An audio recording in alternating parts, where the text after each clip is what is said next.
This is, I don't think I am going to throw up this morning. Usually I'm a little nervous, but it's sort of like that adrenaline kind of nervous, right? This morning I have felt more like I'm going to be sick than I ever have. And I don't think I really am going to, but I think that it is, so for your sake, no, honestly, you don't have to worry about that. You don't have to worry about that. But this is the stuff I'm going to talk about this morning is it's just hard. It's just a hard subject, and I'm not even going to go that deeply into it. But you can see that picture that I have up there. I have to say before we start. So I got a new iPad for Christmas. I really, really like it, right? And I don't know if you guys have those, but I really like it. And so I'm learning to do some of these things on a different platform and stuff. And Keith stayed up last night. We were up late, and he's the one that found the pictures and put together my slides for me because he's so much better at it than I am. But he's the one that found this picture when we were talking about what things were. So it's the Capitol, right? I mean, this is like some, dystopian future or something. And so I don't know how many of you feel this way. But I know I've been feeling for a while, for years now, that something's coming. Does that resonate with anybody? That something's coming. And I don't really know exactly what it is. I mean, I have some clues from what I do know about Scripture, and then you also have the signs that we see. But so you can go ahead and go to the next slide. Whoever is back there, please go ahead and push the button to go to the next slide. And so these are just some indicators.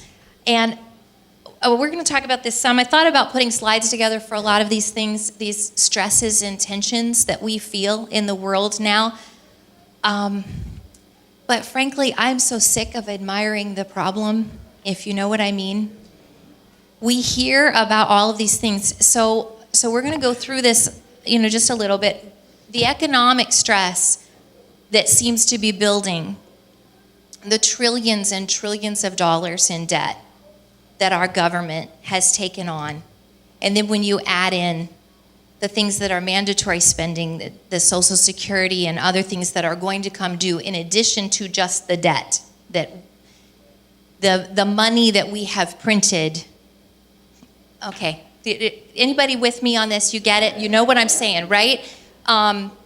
More people, we have reached the point where half of the people in America do not pay income tax because they don't make enough money to. 49 million, at least, on food stamps.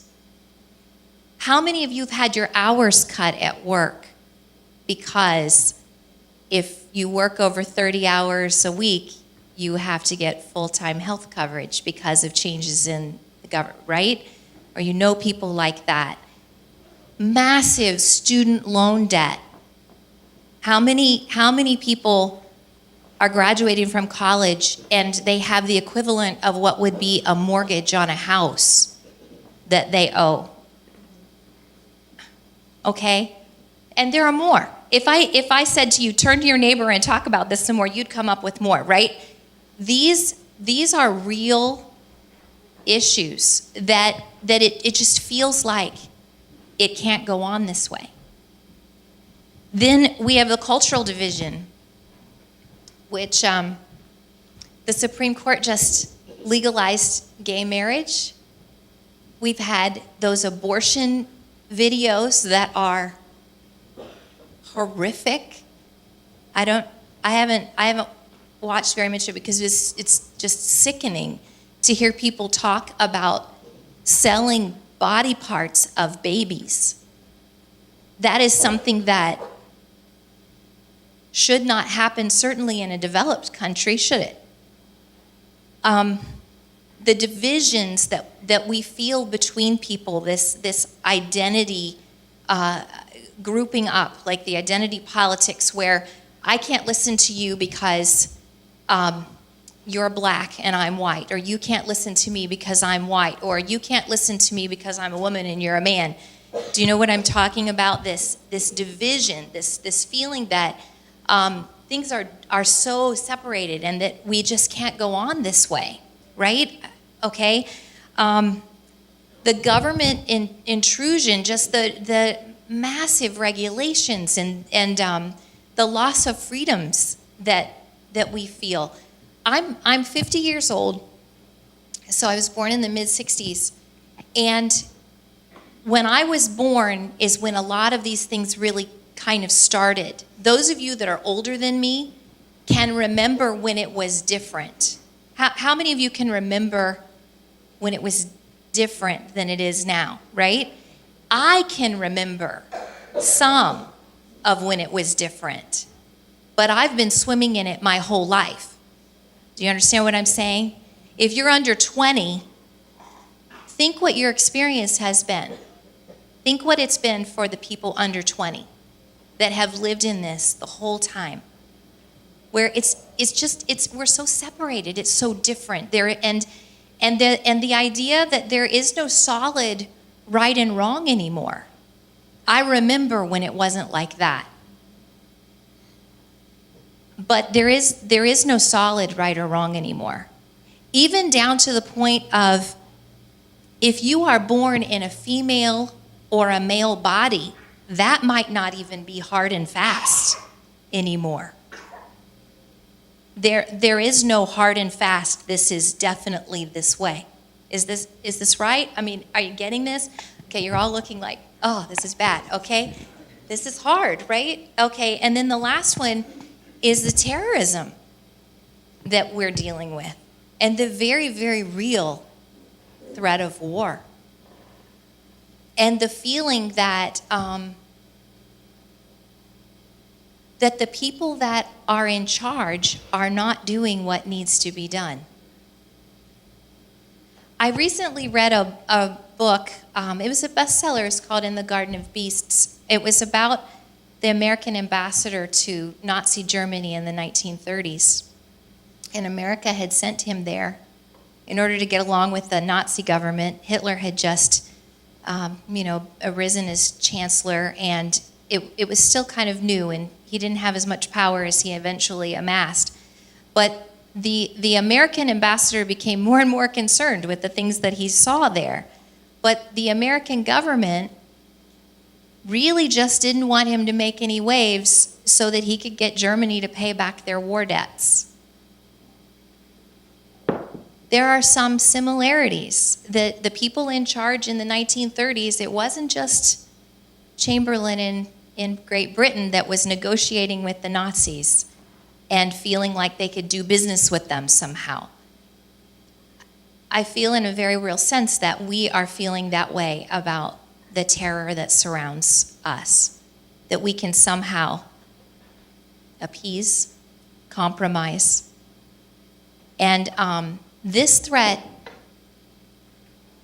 is different even than what we faced in World War II. The opposition in World War II had a very hierarchical structure. They had a very solid structure that you could infiltrate, that you could change. There were real leaders in charge. The terrorism that we're dealing with now is nebulous. It has no leader. It's. Do you know what I'm saying? It's very different. It's very different, which makes it much more challenging. So, how many? I guess I'm saying, nod your heads or raise your hand. Have you felt this tension that things cannot go on, that something has to happen? And so I've been feeling this way for a long time, and I think a lot of people have. And then you're just thinking, and you're crying out to God, what do we do? What do I do? I don't know what's coming. I don't know what to be prepared for. I don't know what to be afraid of. I don't know what not to be afraid of, right? And then it sort of immobilizes you. And so we're going to go to the Bible and look at this. So please go to the next slide. So from here it's going to get a little bit lighter. That's hard, right? This is hard. But God is still, wow, God is huge, right? God is still real. God is still real. So we're going to go here. So in Matthew 24, I'm just going to give you a tiny bit of background here. In Matthew 24, Jesus is with his disciples, and they're at the temple. Now, this is a model of the temple that Herod built in Jesus' time. When Jesus was here on earth, this is the temple where he would have gone, all right? And so they are there at the temple, and Herod had spent a massive amount of money and years and years and years rebuilding this temple in order to appease the Jews. And it was very impressive, extremely impressive. And those stones that you see in the wall, they're enormous. They're great big. I don't have the measurements, but this is an impressive structure. And the disciples were commenting on that. And Jesus said that, do you see these things? This is in verse 2. I tell you the truth, not one stone here will be left on another. Everyone will be thrown down. Now, when you would look at that, you would think that wouldn't happen. It's exactly what happened in 70 AD. When Jesus said this would have been in 30, 33 AD, something like that. So that is what happened. And then a little bit later, his disciples come to him as Jesus was sitting on the Mount of Olives. The disciples came to him privately. Tell us, they said, when will this happen, and what will be the sign of your coming and of the end of the age? So he makes this provocative statement that, do you see this impressive thing? It's all going to be torn apart. It's going to be torn down. And literally, there was not a stone left on top of another. I'll show you a picture of that in just a minute and explain how that happened. But that first part exactly did happen.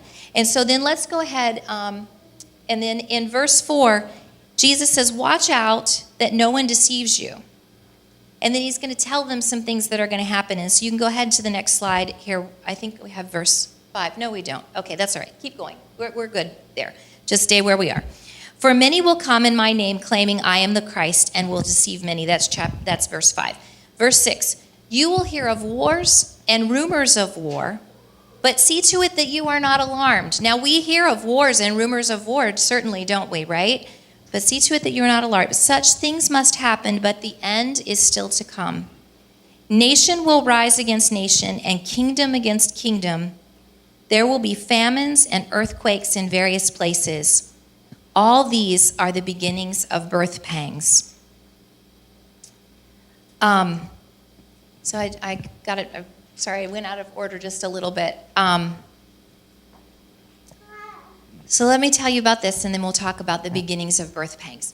So do you see that shiny gold structure there? And that flat platform is where that temple was that I showed you in the last slide.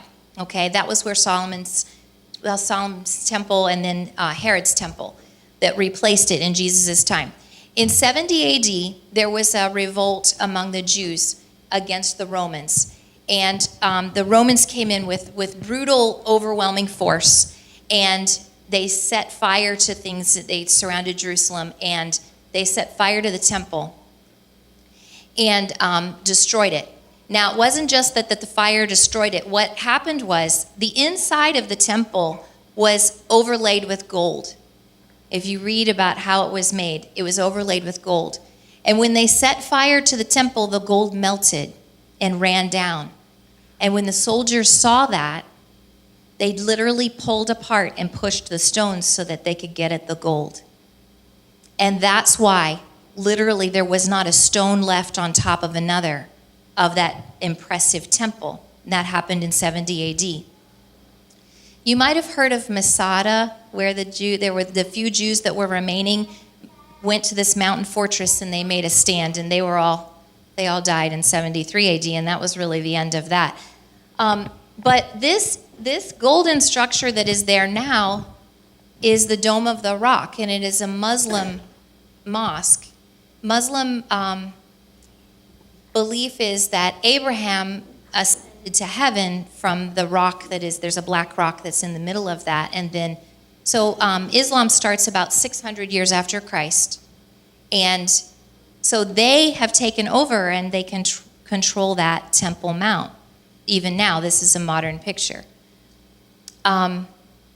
So the only thing left of Herod's original temple is actually on the back end of that. It's the western retaining wall. It's the only thing left, and it's the most holy place in Judaism now. This the Wailing Wall, where people go to pray. Now I do know this. We're not going to get any deeper into Matthew 24 really than what I started with, but later in Matthew 24, there's a warning that Jesus gives where he says, when you see the abomination of desolation standing in the place where it should not be, then you will know that the end is come. And it says that if you're on the roof of your house, don't go down to get a coat, run away. If you're out in the field, don't go back to get anything, run away. It means it's the end. Now, I don't want to go too deeply into this, but the abomination of desolation is a reference to something that happened that Daniel mentions. Daniel prophesied before Christ about something that would happen after him, but before Christ still. It actually happened in the 100s BC. And there was a governor of that area who actually slaughtered a sow and put it into the temple. Slaughtered a sow to Zeus. And stopped all worship in the temple. That literally happened, and there was a great Jewish revolt. They called it the abomination of desolation. In Matthew, Jesus talks about a future time when something like that is going to happen. In order for that to happen, there has to be a Jewish temple on that mount. So something has to change from the way it is now. I don't know how that's going to get there. But I know that's a really big, important sign, and it hasn't happened yet, because there has to be a Jewish temple on that mount. A lot of commentators and scholars believe that what is going to happen is that the Antichrist will walk into that temple and sit down on God's throne and declare himself God. That he will say, "Worship me, I am God." And that will be the abomination of desolation. Okay, this is heavy stuff, right? This is heavy stuff. All right, so let's go to my next slide now, and this is the part that I just read. You will hear of wars and rumors of war. We certainly hear of wars and rumors of war, don't we? Nation rising against nation. Now these things, nations have been rising against nations since Jesus. Is that not true? That is true. There have been famines and earthquakes in various places since Jesus, and there still are. The part I want to focus on is verse 8. All these are the beginning of birth pangs. If you've had a baby, or even if you haven't, you know that this is how it works. The contractions start, right? And they get closer together, and they get more intense until the baby comes. We are in a very, very long story.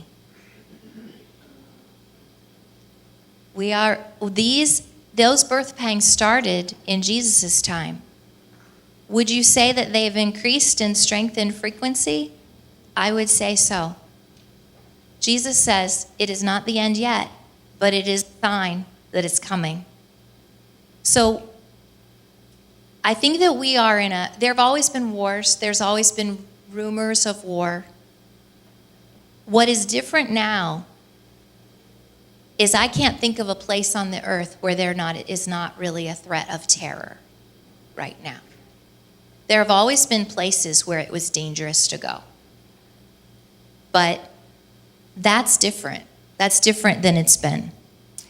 Okay, so because we're in this very long story, and because I've been wondering, what do we do? And because I love history, I always think, if I can find a time when something like this happened before, then I'll know more what to do. So I started thinking, has there been a time whenever it was sort of like this before? And I came up with Jeremiah. Okay, so we were in Matthew 24, and we're going to come back there. We're actually going to come back to 25. But now I want to give you a little bit of background to Jeremiah. So go ahead and go to the next slide, please. And so this is a little bit more background. The Bible, honestly, is just such a fascinating book because these are real people. This stuff happened.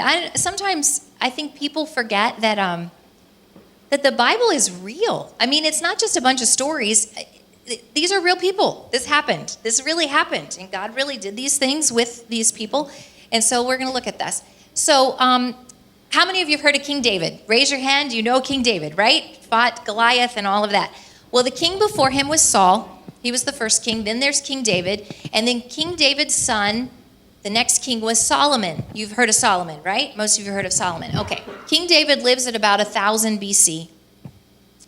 And his son Solomon becomes king at about 970 BC. And he's king for about 40 years. So in 930 BC, whenever he's done. And then his son becomes king. His son is a really bad king. Okay? He's such a bad king that the country splits into two. And the northern half says, you are not our king anymore. I'm not going to go into the details. It's a really good story. You should read it. It's in Kings. But the kingdom is split. You see where that red line is. And the northern part is called Israel, and the southern part is called Judah. And then Jerusalem is there in that southern part. I don't know if you can see the body of water where there's the Dead Sea. It's kind of there toward the bottom third. Jerusalem is just a little bit to the west of that. So that's where Jerusalem is, all right, in that bottom half. Now, the northern kingdom, Israel, starts getting its own country in about 930 BC. And they have bad king after wicked king. Ahab and Jezebel are in that northern section. You've heard of them, right? They have just horrible kings for 200 years. And finally, in 722 BC, the Assyrian nation comes and destroys them, destroys their whole kingdom, carries off a whole bunch of people and settles them throughout the Assyrian kingdom and brings a bunch of people they've conquered from other nations and moves them in there to that northern place. In fact, they intermarry with the few Jewish people that are left, and that's the origin of the Samaritans that you see in the New Testament. Okay, is this like ringing bells for anybody? I hope you guys are getting it. Okay, so in fact, that's one of the reasons that in Jesus' time, people just really looked down on the Samaritans because they were half-breeds, and they literally were. And they felt that they were not true Jews, okay? That's why Jesus' story about the Samaritan being the good person was so shocking to the people at the time. So that's what happens to the northern kingdom. You might have heard of the lost 10 tribes of Israel. That's where that comes from, okay? So I'm going to pick up our story a little bit after this. So we've got this divided kingdom, and the northern kingdom has literally been destroyed. So go ahead and go to the next slide. I think it's a king list. Yes. Okay, Jeremiah actually starts his prophesying where they're with Josiah, right there about in the middle at about 640. But I want to back up just a little bit because remember how I said we're in this really long story? God is so merciful. Hezekiah up there at the top, he's king in the southern kingdom, but you notice it's 715. 715 is whenever he becomes king. This is just a few years after that northern kingdom is completely abolished, okay? It's completely wiped out. And then the Assyrian kingdom threatens Hezekiah, and you can read about what Isaiah does with that. It's really interesting. But Hezekiah is this really good king. He has a son, though, named Manasseh, who is one of the worst kings ever after him, and he has a really long reign, 55 years. There's a little bit of co-regency, that's why there's an overlap there. But he is such a bad king, Manasseh, that he leads the whole nation to start worshiping idols, to leave God. He is extremely wicked. Now, this is something I want you to remember. Manasseh actually gets captured by a foreign ruler. He's put into chains, they put a hook in his nose, and he's treated as a slave. And in his distress, he cries out to the God of heaven. And God does not say, well, you got what you deserved. I'm not helping you. He is merciful to Manasseh. Manasseh, who sacrificed his own children in the fire to foreign gods. Think about that, what that would be. To take your children and burn them alive to another god. God is merciful to him and restores him. And Manasseh actually does make a few reforms. Unfortunately, he has been wicked for so long, and he's led his people into such wickedness and corrupt activity that it doesn't really take. And then we have Ammon, who is not a good king, and he's only there for a little bit. But then we have Josiah, who is just a little boy when he becomes king, and he becomes a wonderful king. He's only 8 years old when he becomes king. And he has a good advisor, and he starts reforms, and he starts cleaning up the nation.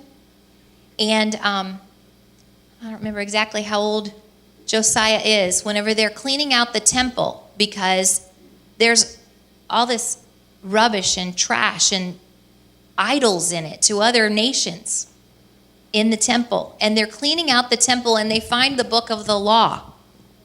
They have not had the book of the law for decades. They don't even know what they're supposed to be doing.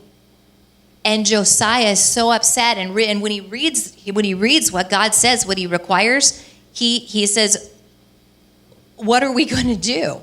We are so wicked. Tears his clothes. He's so upset. The Jews really know how to show their emotions. Okay, so he cleans things up, and he's this wonderful king. He's this wonderful, wonderful king. He takes down the idols. He takes down the places where people have been worshiping other idols. He stops these corrupt practices. And even though he does that, and a lot of things are better, God says judgment is still coming. And it's in the middle of this that Jeremiah starts to prophesy. So there are some people that are following God in his time, but not a lot. Even though Josiah had done these good things, the kings that are after him are all very weak and ineffective and wicked rulers. So let's go ahead and go to the next slide. Jeremiah lived in a time when they literally were having idols to other gods in the temple, where there was ritual prostitution in the temple, and people were sacrificing under every spreading tree, is what God says. Now, I've only got this one verse. There are lots and lots of verses if you read the beginning of Jeremiah about what's going on.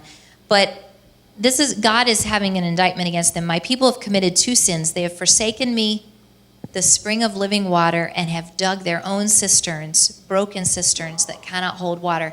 They've turned their back on me, the God who could really do something, and they have tried to make their own. Does that not sound a little bit like what we've done here in America? We've turned our back. I also wanted to use this picture of a cistern because, interestingly enough, Jeremiah's enemies actually put him in a cistern at one point, and it looks like he's going to starve to death down there. Somebody rescues him. But a cistern's sort of like a well, you know. You are all country people, you have a cistern, right?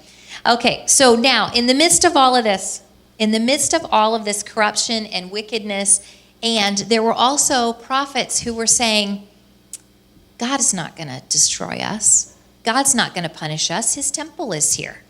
We're his people. Just like some people say nothing could happen to America. Now, I'm not saying that I think there is. Honestly, I don't know. But I do know that God is just too. And he is patient, very, very patient. But eventually, it comes home. It comes home. So let's go ahead to this next verse. Now, this is the one that everybody loves, this next verse, Jeremiah 29:11. For I know the plans I have for you, declares the Lord. Plans to prosper you and not to harm you. Plans to give you hope and a future.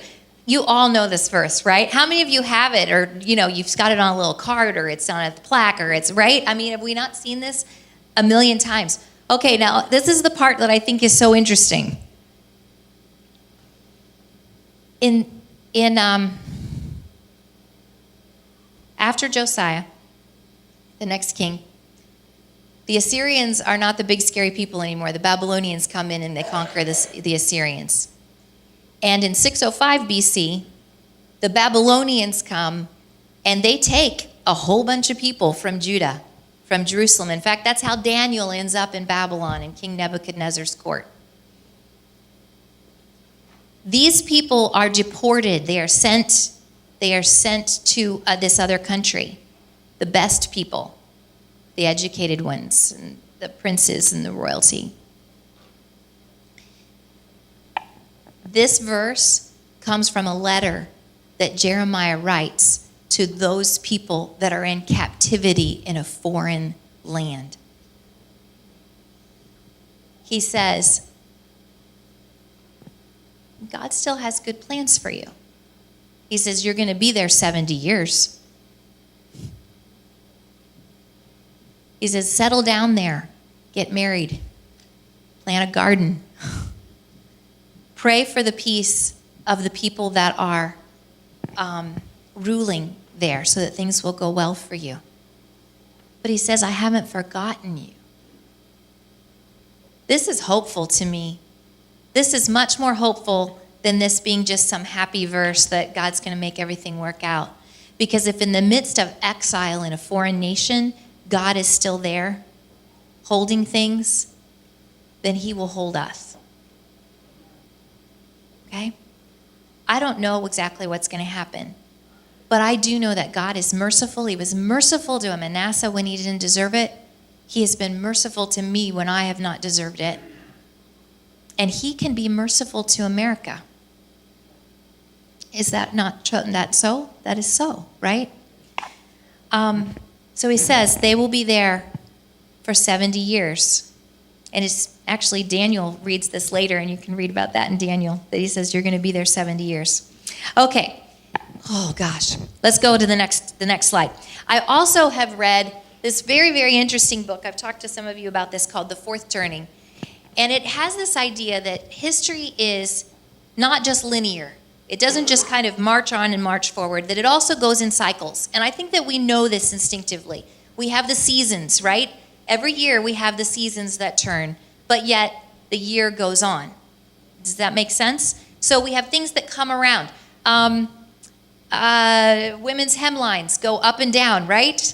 And like we have the skinny jeans right now, but they will go wide again. Okay, so things come around and around is kind of what I'm saying. So in this book, they have this theory that every 80 to 100 years, about every time a time for a generation to live and die, that there are these things that change. And in the first turning up there, it's a high. And so the example they use in the book is that the last first turning that we had was just after World War II. We won World War II, people came home, the baby boom happened, we settled down, we became a world superpower, and all of these things were great, right? The second turning is an awakening. It's where the society looks around and starts to address some of the spiritual things that they've been neglecting. They say that the awakening started in the 60s. Think with some of the new agey stuff and the hippie stuff, but also a correction of some of the very real discrimination and segregation that had continued through the 50s. The third turning is an unraveling, where people start to become farther and farther apart, where society can't agree anymore on even where they want to go, let alone how to get there. That would be into the 80s, starting in the 80s, according to this theory. When there started to be more of this idea that there isn't maybe a right and wrong, that maybe it's individual. And then the fourth turning, they say, is always a crisis, where it all snaps back and resets. The last fourth turning, they say, was World War II. We're due for a crisis, according to this theory. I find it interesting, this theory. I don't know if it's perfect, but it's interesting. And it fits the feeling that I have that something is coming. that we can't go on this way. The crisis that happens is something that threatens the very existence of a society. And it forces everyone to work together to defeat the crisis. And people stop arguing about where we're going, and we all just know what to do. I have a feeling that we're real close to that. And I don't know exactly what's going to happen. But go ahead, please go to the next slide. Go to the next slide. These are some fourth turnings according to the theory. The American Revolution, when we weren't sure if America was even going to live. Are we going to survive or not as a nation? Civil War again. And then the Depression and World War II. Those were all crises that if people did not come together, we would not have survived. I think it also points out how important this next election is. Because if we don't elect George Washington or Abraham Lincoln or someone that is for this time, I don't know what will happen. And I still don't really know what will happen, but I know that it's important. It's very, very serious. This one's very, very serious. Probably the most important election of my lifetime anyway. This is an important time of choosing. So go to the next question. This next slide is the question that I've been asking, what should I do? If something's coming, what should I do? Have any of you been asking yourselves, what should I do? What should we do? All right, so we're going to go back to some things that honestly are not that hard. Okay, go to the next slide, please. We're going to look at Matthew 25 very, very broadly. Right after Jesus tells his disciples all of these things about the birth pangs and about the things that are coming in the rest of Matthew 24, and you should take the time to study that and listen to people that know a lot more than I do. And he gives 3 parables. And the first one is the parable of the wise and foolish virgins. And just in a nutshell, these were 10 young women that were they were waiting for the bridegroom to come, and they had oil lamps, and they needed to have their oil lamps. 5 of them had extra oil, and 5 of them didn't. And the 5 that had extra oil were not caught without it whenever the bridegroom was slow in coming. They were prepared. They were self-sufficient to a certain extent. And I think the commentaries I've read say that this talks about spiritual self-sufficiency, meaning you are to be responsible for your own spiritual growth. The church is part of it. Church is certainly part of it, but you're supposed to be responsible for it too. Does that make sense? Right? Okay. But I would also say that some material self-sufficiency and preparedness is not a bad thing. I have people have pantries, right? My mother-in-law has taught me how to have a pantry, and just to have extra things on hand in case there's a snowstorm or your family gets the flu for a week and they can't get to the store. We know people that literally have no extra food in their house. Do you know anybody like that? Do you know what I'm talking about? None. I have a friend I've talked to about this, and her husband just doesn't want the clutter. And if she has 2 extra boxes of cereal in the cupboard, he gets angry. I think, how foolish. How foolish. How many of you have been through a snowstorm or a time when we had no electricity? A few years ago, when we had a really bad thunderstorm, the electricity was out, and we had to keep going out to our car just to listen to the radio so that we knew what was going on. After that, I bought a radio that had some batteries just so that I would have it in case I didn't have electricity. That is not crazy prepper stuff. I'm not talking about crazy prepper stuff, but it's a good idea we should have some things on hand, right? So you can help your neighbors and so that you can help yourself. So I do think that that's one of the things we're supposed to be doing. We're supposed to be prepared to do some things like that. Okay, second parable, which will be the next slide, is the parable of the talents. And this is where God is in, it's the gist of this is that a man that was going away gave his servants this different amounts of money and expected them to do something with it. And when he came back, he expected them to show what they had done with it. And 2 of them increased, and the third one just buried it and didn't do anything with it. And the point of that story is that we're supposed to do something with what we have been given. We've all been given different things. What you can look at what somebody else in your neighbor or your family or whatever and what they're doing, it might not be what you're supposed to do. Find out what you're supposed to do. What has God entrusted you with? What has God entrusted me with? What are we supposed to do? We're supposed to be making use of what we have. That makes sense, right? And that's not hard to do because God has given us these things.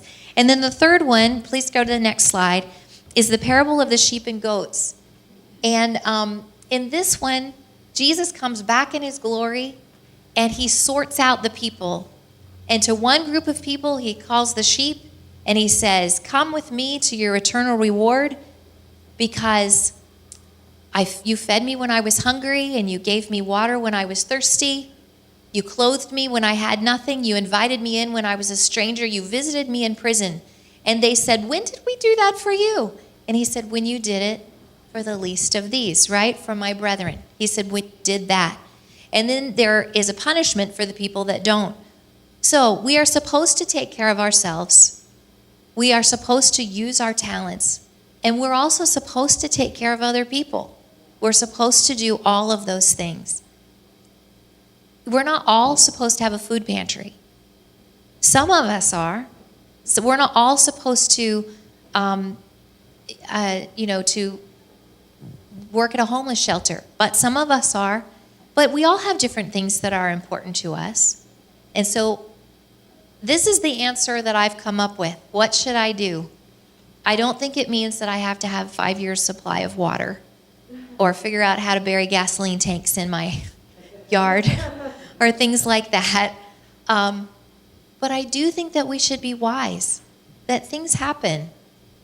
And even if it doesn't turn out to be the end of the world as we know it, which if you've been reading this, you know what Debbie calls that conservative porn, that stuff.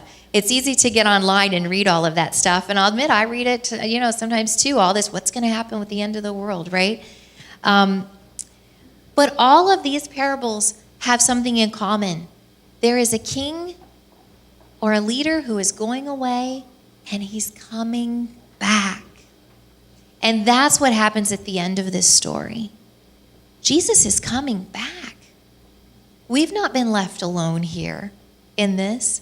He's coming back. I don't understand exactly what that is going to look like. I do know that when he really comes back for good, there'll be no question. Nobody will be able to say, oh yeah, he came back, but he's invisible, or he's in our secret place. The whole world will see it because he's going to split the sky open when he comes back. I know that that's true.